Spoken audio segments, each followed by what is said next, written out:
La ley del rey para su reino es el título que le hemos dado a esta serie dentro del Sermón del Monte. Y se dijo que esta ley comienza con una fuerte introducción en los versículos del 17 al 20, en donde Jesús hace ciertas aseveraciones que seguramente los que estaban allí oyéndolo quedaban asombrados. Algunos a la expectativa de que Jesús viniera a quitar esa ley que tanto les pesaba a los que querían cumplir, pero que por muchos esfuerzos propios no podían.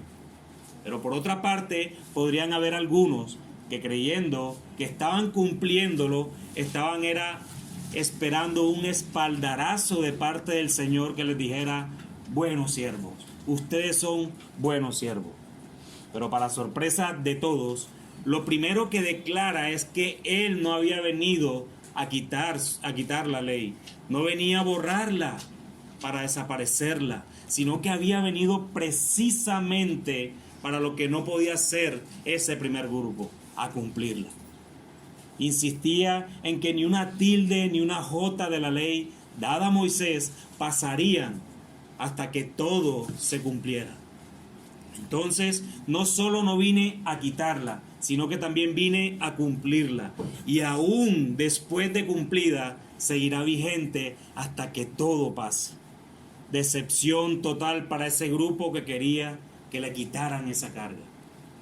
Pero luego, en una declaración sorprendente, Jesús manifiesta lo siguiente: si la justicia de ustedes no es mayor que la de los escribas y fariseos, no es suficiente. No entrarán en el reino de Dios. Ahora, aquellos que pensaban que estaban cumpliendo la ley, esos escribas y esos fariseos, les es dada esta bofetada.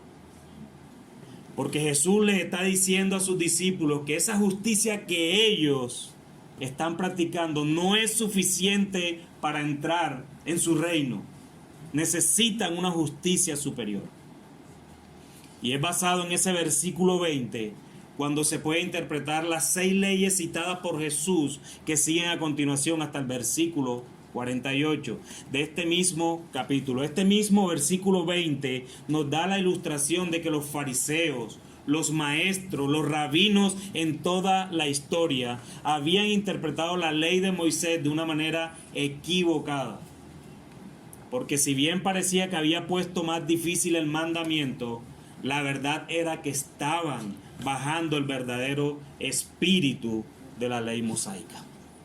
Basados en sus propios preceptos, estos rabinos habían interpretado la ley a su propia conveniencia y siempre apuntando de manera externa y nunca de manera interna, que es donde realmente nacen los malos pensamientos, la codicia, los homicidios y todo lo malo que somos como seres humanos en la carne.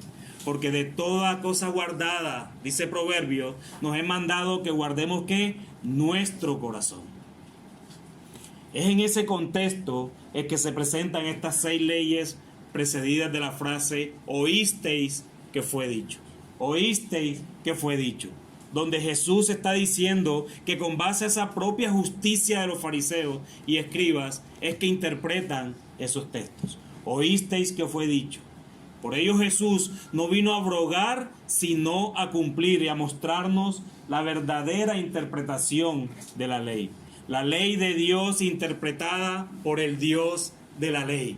La ley de Dios dada a Moisés interpretada por el Dios de la ley. Esta interpretación que Jesús da es perfecta, es santa y por supuesto mayor con respecto a la interpretación que esos rabinos, fariseos y escribas le estaban dando.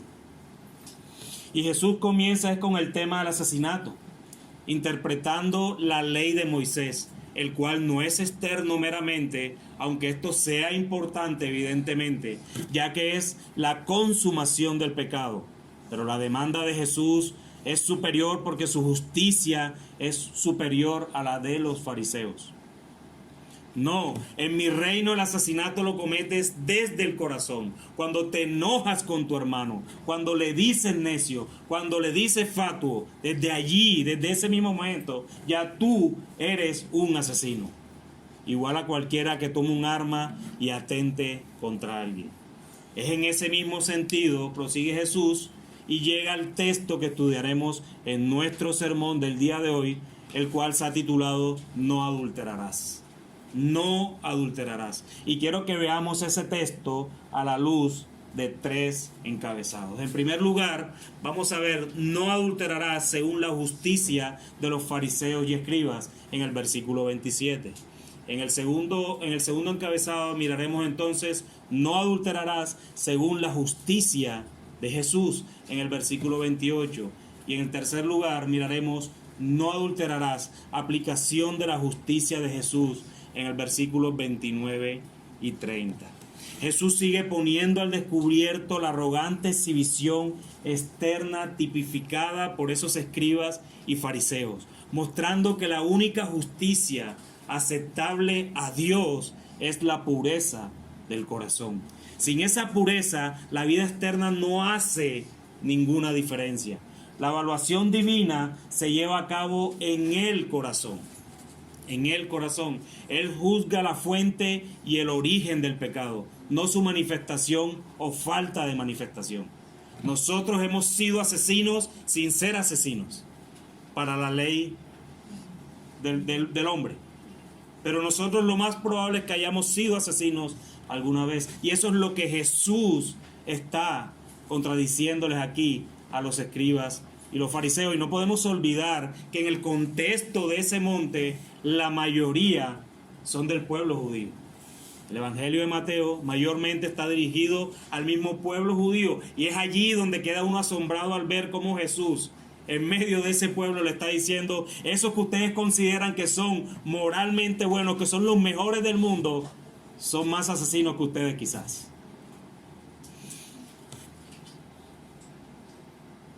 Porque cuál es su pensamiento en su corazón, tal es él, dice Proverbios 23:7. Y así es juzgado por Dios. El segundo ejemplo que Jesús hace de la justicia de corazón tiene que ver entonces con el adulterio y el pecado sexual en general. En los versículos 27 al 30 se enfoca en la realidad del adulterio, en el deseo que hay detrás de este y en la liberación de ese adulterio. Y desde ya, hermanos, yo les advierto que cuando escuchamos adulterio, lo primero que pensamos es en matrimonio. Entonces aquellos que no están casados dirán: hoy no es para mí esto. No, lamento decirte que no y no. Y ahorita se darán cuenta del por qué no. Porque no solo es el sexto mandamiento que se está violando aquí, o que los fariseos están violando acá. También es parte del 10º mandamiento que dice: no codiciarás. Y ese no es para los casados. Ese es para todos nosotros. En ese sentido, entonces, comencemos con nuestro primer encabezado. No adulterarás según la justicia de los fariseos y los escribas. Versículo 27. Leo para ustedes. Oísteis que fue dicho: no cometerás adulterio. Al igual que el ejemplo relacionado con el pecado del asesinato en los versículos 21 y 26 que vimos el domingo anterior, este otro comienza con una cita de los 10 mandamientos que está en Éxodo capítulo 20 versículo 14. En ambos casos la tradición judía se basaba en la ley de Moisés, al menos de modo superficial. El sexto mandamiento protege la santidad de la vida y el séptimo la santidad del matrimonio.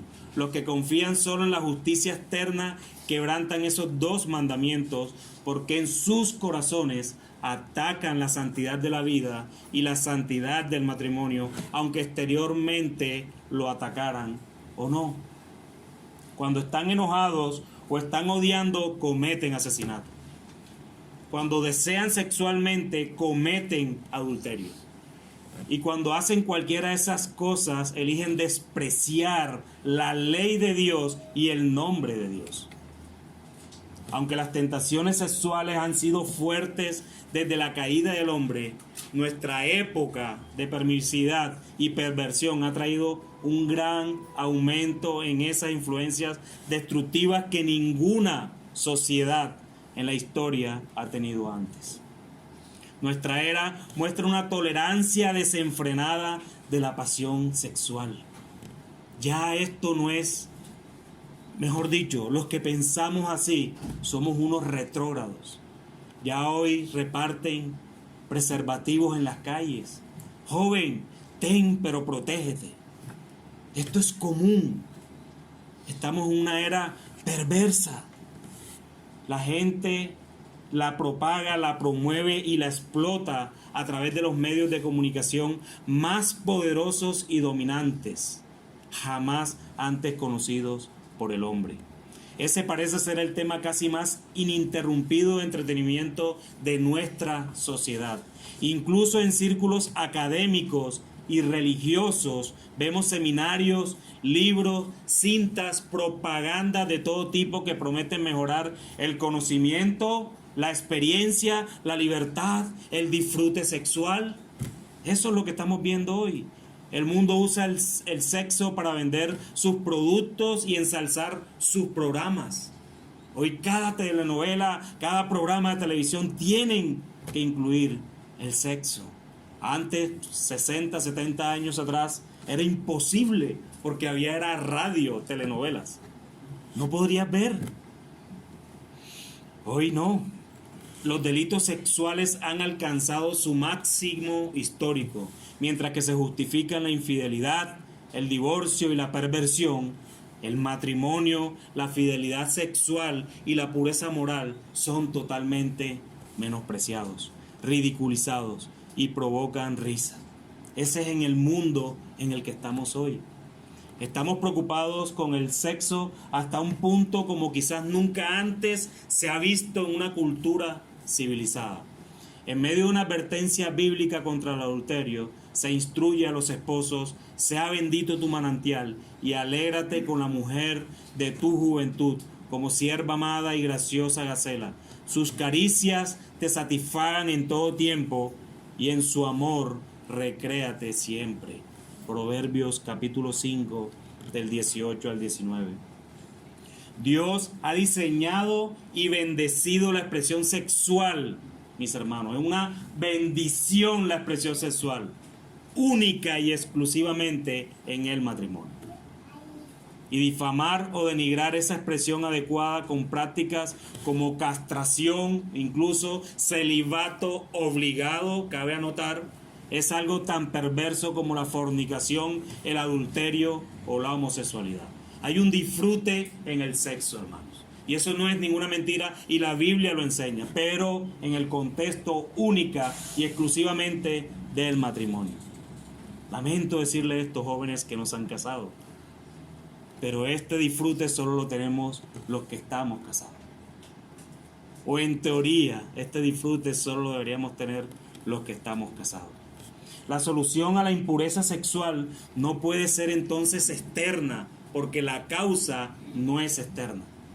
Job proclamó: si fue mi corazón engañado acerca de mujer, y si estuve acechando a la puerta de mi prójimo, muela para otro mi mujer, y sobre ella otros se encorven, porque es maldad e iniquidad que han de castigar los jueces.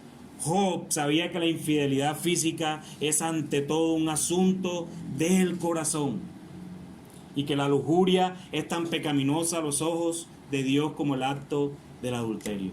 Es exactamente lo mismo, pero en este caso los fariseos y escribas solo veían los asuntos externos. El no adulterar para ellos era solo no estar con otra mujer, sin importar qué tanto la deseara en su corazón. Yo cumplo el mandamiento porque yo la deseo, pero nadie lo sabe. Yo cumplo el mandamiento porque no estoy con ella físicamente, porque yo soy un hombre casado. Pero en su corazón se deleita y desea estar con ella. Eso no importa, nadie lo ve, eso solo lo pienso yo, eso es interno. Con base en la justicia de la que esos fariseos y escribas se jactaban, estaban anulando completamente el mandamiento.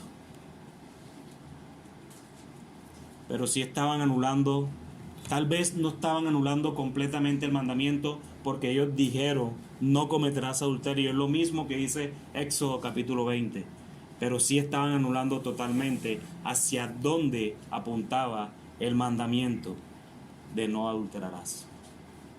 Cuando Jesús dice, oísteis que habéis dicho, en ninguna forma se refería a Moisés.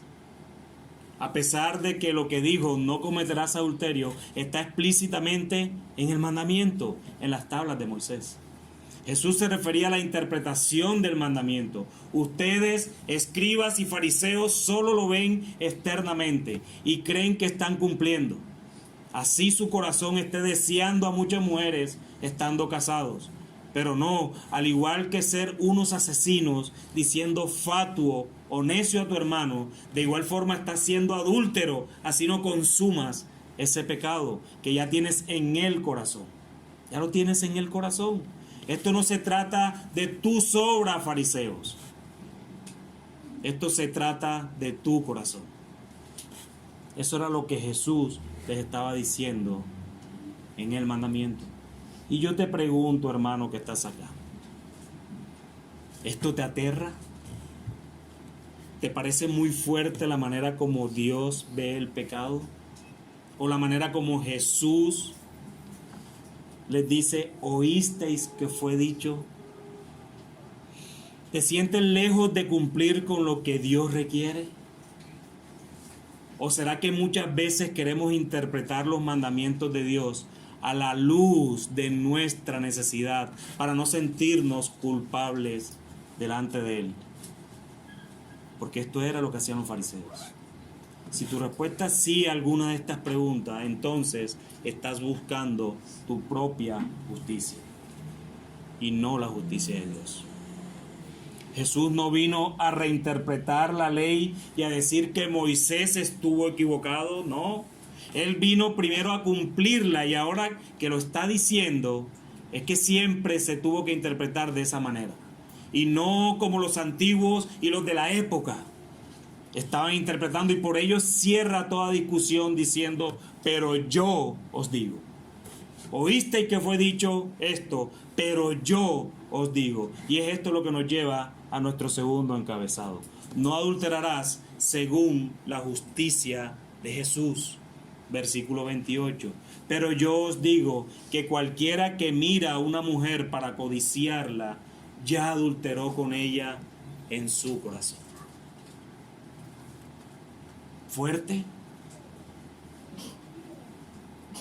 El pronombre yo es enfático, indica que Jesús pone su propio mensaje por sobre toda autoridad reverenciada a la tradición rabínica que muchos tenían en la época. Ellos decían, pero yo os digo. La palabra mira es un participio presente y se refiere al proceso continuo de observar. En este uso la idea no es la de una mirada casual o involuntaria, sino la de observar de manera intencional y repetida. Porque a veces, si no entendemos en la manera como está escrita la palabra de Dios, podemos caer, hermanos, en el legalismo. No está diciendo que sea algo involuntario. Lo que está diciendo es que sea algo intencional y repetido. Participio presente, continuamente. Y para codiciarla indica un objetivo o una acción que sigue en tiempo a la acción de mirar. Miras, codicias. Miras, codicias. Por tanto, Jesús está hablando aquí de observación intencional con el propósito de codiciar. Está hablando del hombre que mira de este modo con el fin de satisfacer su deseo perverso. El Señor está hablando del hombre que ve una película pornográfica sabiendo lo que va a ver, que selecciona un programa de televisión conocido por su orientación sexual, que va a una playa conocida por sus desnudos o incluso trajes de baños muy sensuales, o que hace cualquier cosa con la expectativa y el deseo de excitarse de manera sexual y pecaminosa. Eso es lo que Jesús está apuntando. Mirar con lujuria a una mujer no hace que un hombre cometa adulterio en sus pensamientos. No, hermanos, él ya adulteró con ella en su corazón. No es la mirada lujuriosa lo que ocasiona el pecado en el corazón, hermano, sino que es el pecado en el corazón lo que ocasiona la lujuria. La mirada lujuriosa no es más que la expresión de un corazón que ya es inmoral y adúltero. Ya tu corazón es inmoral y adúltero. No le eches la culpa a la lujuria. Tú lujurias porque ya tienes un corazón adúltero. El corazón es el terreno donde están enterradas y empiezan a germinar las semillas del pecado. Jesús no está hablando de exposición inesperada e inevitable a la tentación sexual. Que quede claro, hermano. Cuando un hombre ve a una mujer vestida de forma provocativa, sin duda Satanás tratará de tentarlo con pensamientos de lujuria. Pero no hay pecado si la tentación se resiste y la mirada se vuelve hacia otra parte. Lo que Jesús condena es mirar continuamente con el fin de satisfacer los deseos lujuriosos, porque esto evidencia un corazón que ya es vil e inmoral. Ya el pecado está en el corazón de la persona. Lo único que está haciendo es expresándolo a través de su mirada profunda y continua, al cual lo puede llevar a consumarlo incluso totalmente. Ya el corazón es lujurioso. Ya el pecado lo tienes en el corazón, solo que expresas externamente lo que tú tienes en el corazón. David no tuvo la culpa por ver a Betsabé bañándose. Él no le dijo a la guardia, díganle a Betsabé que se bañe allí. No, él no pudo haber dejado de notarla porque ella estaba a la vista mientras él caminaba por la terraza del palacio. Eso fue accidental para David. Él no pidió eso. El pecado de David estuvo en su insistencia en mirar y en sucumbir de modo voluntario a la tentación. Ay, ya vi. ¿Será que Betsabé hoy está todavía por ahí? Ese es el problema, hermano. Él pudo haber alejado la mirada y sacar la experiencia de su mente. El hecho de que el rey hubiera llevado a Betsabé a sus aposentos y cometiera adulterio con ella expresó entonces el deseo inmoral que ya existía en el corazón de él. Ya David tenía ese pecado en el corazón. No fue Betsabé la que provocó su pecado en el corazón, no. No. Una frase popular dice: siembra un pensamiento y cosecharás un acto. Siembra un acto y cosecharás un hábito. Siembra un hábito y cosecharás un carácter. Siembra un carácter y cosecharás un destino. Ese proceso ilustra a la perfección el sentido de Jesús en este pasaje. Termine donde termine. Si lo consumaste o no lo consumaste eternamente, el pecado siempre empieza cuando un mal pensamiento se siembra en la mente y en el corazón. Sin haberlo visto. No lo vistes. Ya tú tienes el deseo. Aunque Jesús usa aquí a un hombre como ejemplo, hermanas, aunque Jesús está usando un hombre como ejemplo, la condenación que hace tanto de los pensamientos lujuriosos como de las acciones se aplica por igual a las mujeres, quienes son igualmente susceptibles a miradas lujuriosas e incluso a incitar a los hombres a la lujuria. A.W. Pink dice lo siguiente: si la mirada lujuriosa es un pecado tan grave, entonces quienes se visten y exhiben con el deseo de que las miren y las codicien no son menos culpables, sino tal vez más. En este asunto no solo es muy frecuente el caso de hombres que pecan, sino de mujeres que los tientan a hacerlo. Qué grande debe ser la culpa de la gran mayoría de señoritas modernas que de modo deliberado tratan de despertar pasiones sexuales en hombres jóvenes. Y cuán mayor es incluso la culpa de la mayoría de sus padres por permitirles que se conviertan en tentadoras lascivias. Esto Arturo Lupin lo escribió hace más de 100 años. ¿Qué tal hoy? Hace más de 100 años. Parece que fuera profeta, ¿verdad? Job dijo: hice pacto con mis ojos. ¿Cómo pues había yo de mirar a una virgen? Si mis pasos se apartaron del camino, si mi corazón se fue tras mis ojos, y si algo se pegó a mis manos, siempre yo siembre yo y otro coma y sea arrancada mi siembra. Job sabía que el pecado empieza en el corazón y que él era tan merecedor del castigo de Dios por mirar lujuriosamente a una mujer como por cometer adulterio con ella. Por tanto, Job determinó con antelación guardarse haciendo un pacto con sus ojos para no mirar a una mujer que pudiera tentarlo. Mis hermanos, y que esto entonces sirva como aplicación para nuestras vidas. Así como el adulterio o al adúltero planea exponerse a situaciones para satisfacer la lujuria, el corazón piadoso planea evitarlas siempre que sea posible y huir de ellas cuando sea inevitable enfrentarlas. Hermanos, hermanas, no se tiren de superhéroes ante la tentación. Hay tentaciones en las que nosotros somos débiles.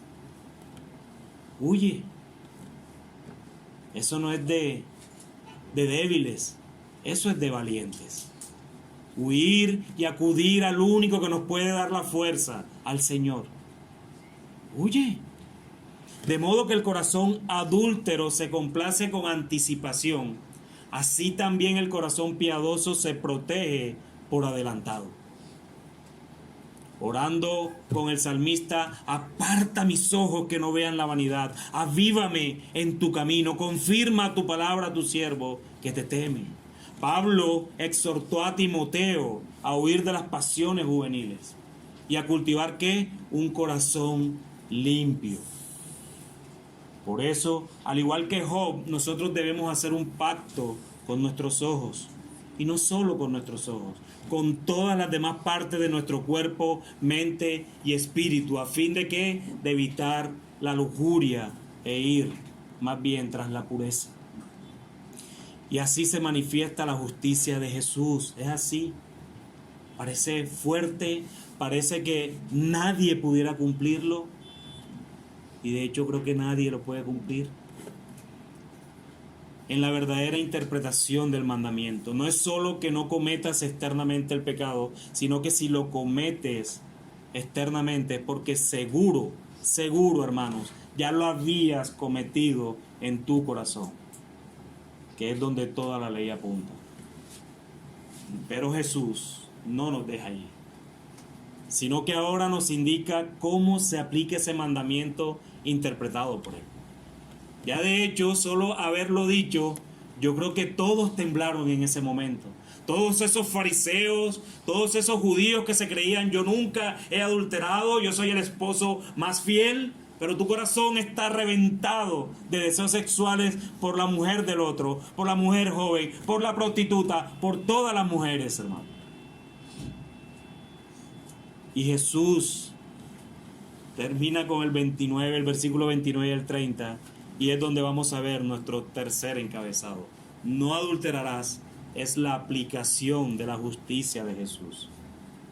Dice Jesús, por tanto, después de haberle dicho lo que es el verdadero mandamiento, ahora le dice cómo se aplica. Por tanto, si tu ojo derecho te es ocasión de caer, sácalo y échalo de ti. Pues mejor te es que se pierda uno de tus miembros y no que todo tu cuerpo sea echado al infierno. Y si tu mano derecha te es ocasión de caer, córtala y échala de ti. Pues mejor te es que se pierda uno de tus miembros y no que todo tu cuerpo sea echado al infierno.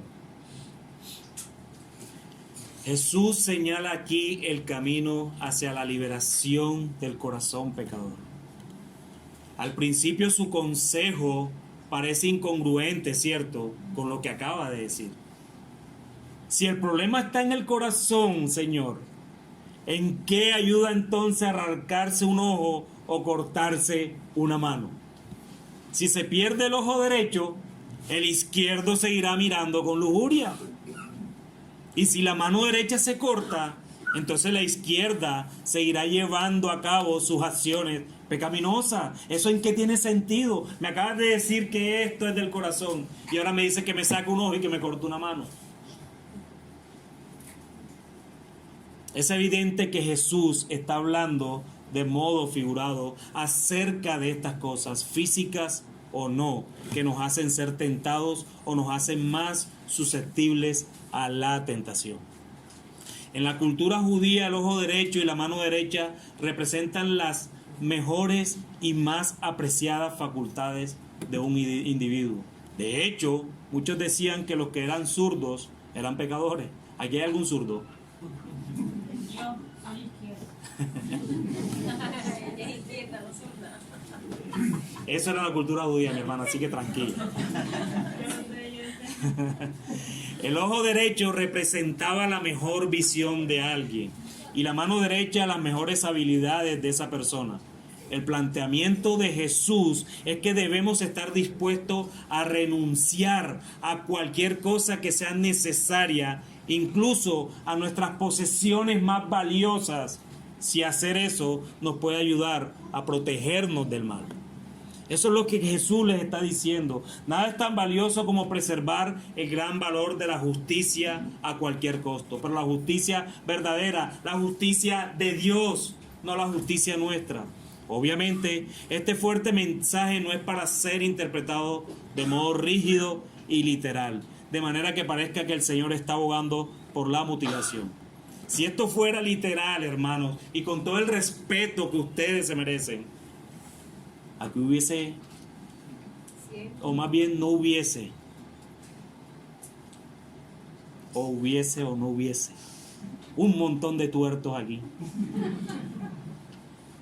¿Cierto que sí? ¿Cierto que no? No me lo digan, porque me estarían develando su pecado. No, hermano, Jesús no está abogando por la mutilación, en ninguna manera. La mutilación no limpia el corazón, y esa es la única y sencilla razón. El cortarte la mano, el sacarte el ojo, no cambia la condición de tu corazón. Y quiero aclarar, hermanos, cuando estamos hablando del corazón, no estamos hablando del órgano que tenemos, sino de ese centro donde se fabrican todos esos pensamientos, malos y buenos.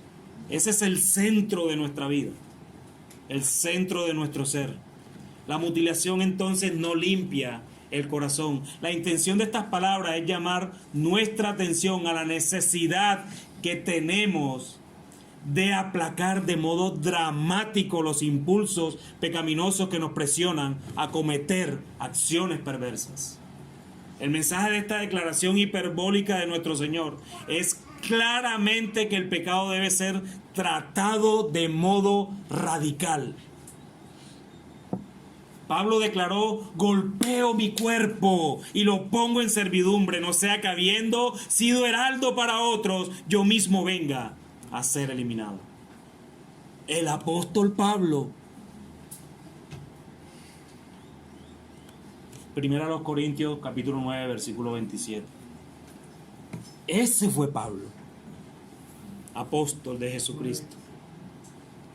Si de manera consciente y deliberada no controlamos lo que nos rodea, no controlamos a dónde vamos, no controlamos lo que hacemos, lo que vemos, lo que leemos, con los que andamos y las conversaciones que tenemos, entonces tales cosas nos controlarán a nosotros tarde que temprano, hermanos.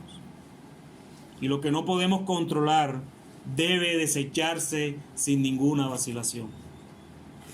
Es obvio que deshacerse de las influencias dañinas no cambiará un corazón corrupto o un corazón puro. Jamás.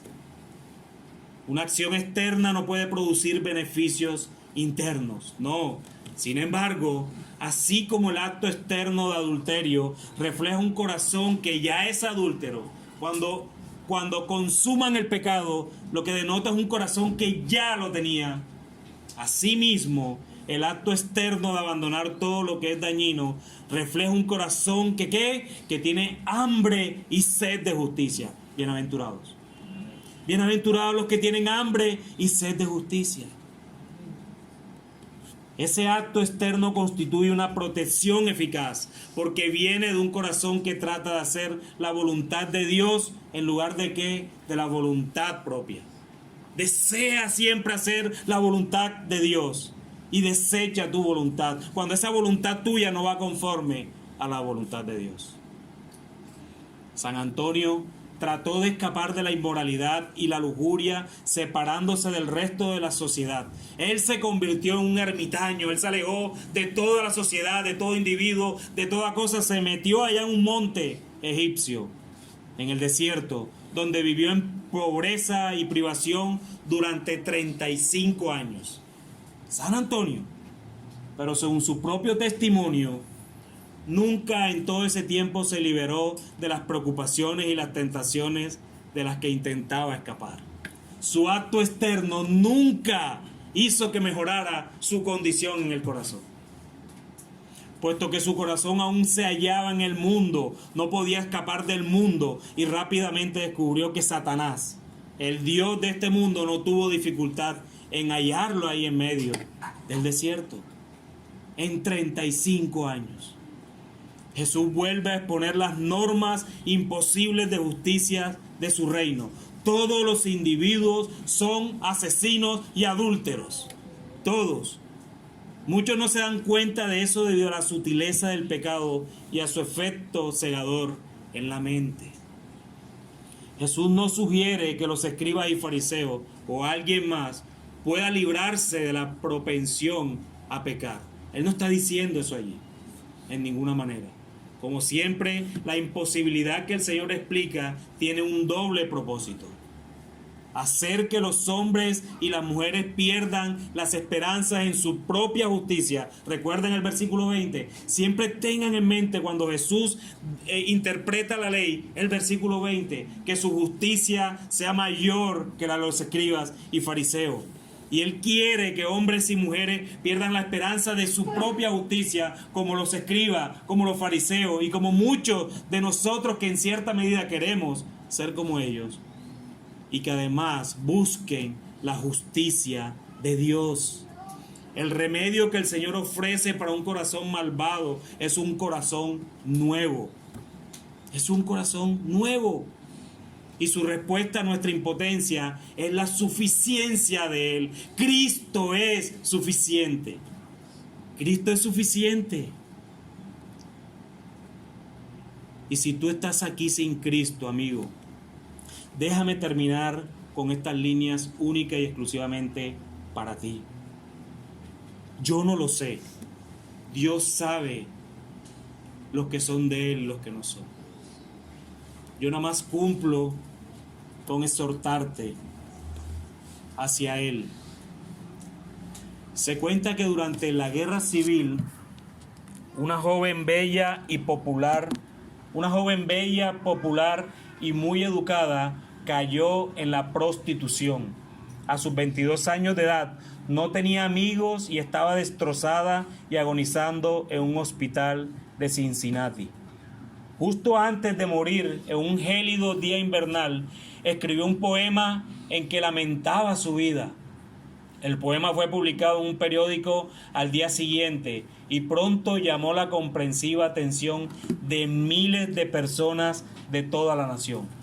El poema terminaba con estas líneas: desmayando, helándome, muriendo sola, demasiado descarriada para orar, demasiado débil para que mi gemir sea escuchado en las calles de la loca ciudad, enloquecida de alegría por la nieve que ve venir.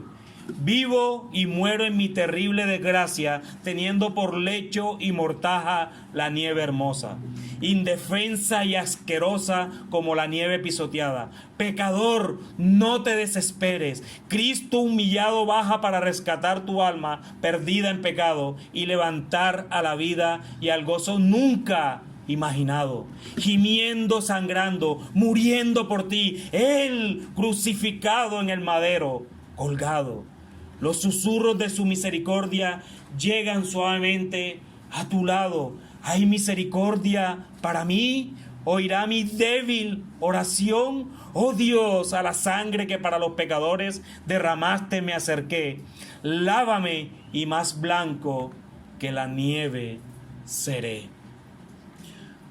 Ruego al Señor, amigo, que estás en este lugar, que este sea el poema tuyo para Dios en este día. Hoy es el día de tu salvación.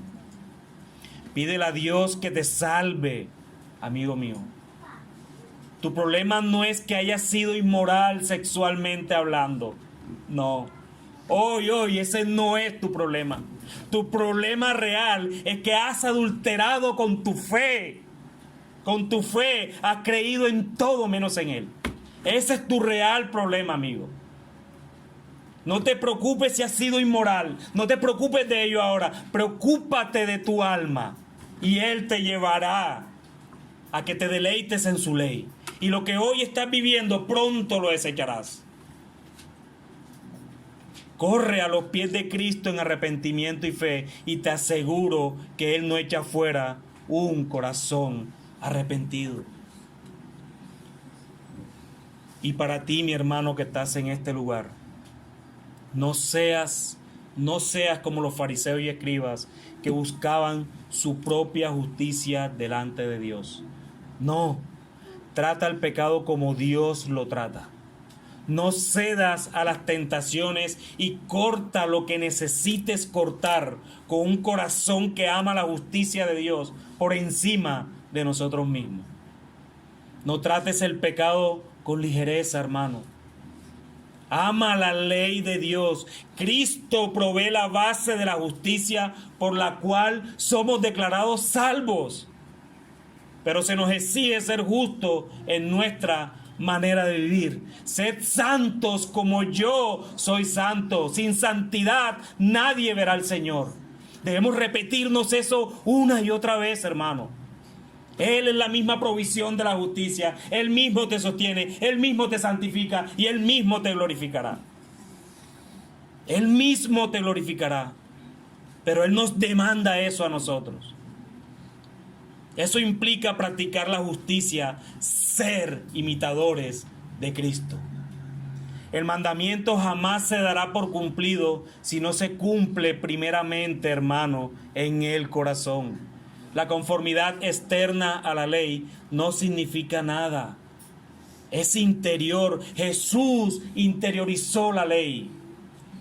Los fariseos y los escribas la exteriorizaban. Jesús vino a cumplirla y a interiorizarla en su pueblo. Solo los creyentes podemos cumplir sus mandamientos, no de manera perfecta, pero sí de manera sincera. Porque la ley está en nuestro corazón, escrita por Dios de manera sobrenatural. Ya sus mandamientos no son gravosos para nosotros, hermano. Si tú miras un mandamiento gravoso para ti, revísate, hermano, revísate. Ahora podemos amar su ley, entonces el corazón implica amor por la ley. Se ama la ley, se cumple la ley. El amor es lo que cumple la ley. La ley se cumple en amar a Dios y al prójimo. El amor es el cumplimiento de la ley. Mi amado hermano, quiera el Señor de verdad ayudarnos en todo. Quiera el Señor tener misericordia de nosotros y quiera el Señor ayudarnos a amar sus mandamientos, desear cumplirlos sinceramente y que Él sea glorificado en esos corazones que aún no conocen de Él, siendo tú y yo sal y luz en este mundo caído. Amén.